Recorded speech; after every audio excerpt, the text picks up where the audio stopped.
ദൈവഭയം, ഈ ദൈവഭയം ഇല്ലാതെ ജീവിച്ചാൽ നമുക്ക് ഇത് കഴിഞ്ഞിട്ടൊരു വിധിയുണ്ട്. എന്നെ ശ്രദ്ധിച്ചേ, മരിക്കുന്ന സമയത്ത് ഒരു വിധിയുണ്ട്, അതാണ് തനത് വിധി. പിന്നീട് യേശുവിൻ്റെ രണ്ടാം വരവിൽ ഒരു വിധിയുണ്ട്, അതാണ് അന്ത്യവിധി. ഈ തനത് വിധി അനുസരിച്ച് ആ മരിക്കുന്ന സമയത്ത് ഒരാത്മാവ് നരകത്തിലേക്കാണോ ശുദ്ധീകരണ സ്ഥലത്തേക്കാണോ സ്വർഗത്തിലേക്കാണോ എന്ന് മരിക്കുന്ന മോമെൻറ്റിൽ തീരുമാനിക്കപ്പെടും. മരിക്കുന്ന മോമെൻറ്റിൽ തീരുമാനിക്കപ്പെടും. നിങ്ങൾ മനസ്സിലാക്കിയിരിക്കണം.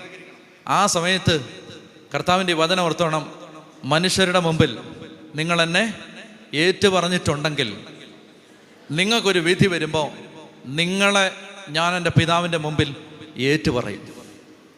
ഇന്ന് ഈ ബൈബിൾ പിടിക്കാൻ നാണക്കേടല്ലേ നിനക്ക്? നീ പുസ്തകം എടുത്ത് നടക്കാനൊക്കെ നാണക്കേടാ. ഇന്നൊരു കുരിശ് ധരിച്ച് നടക്കാൻ, ഒരു കൊന്ത ഇട്ട് നടക്കാനൊക്കെ നാണക്കേടാ. ഇന്ന് പള്ളി വരാൻ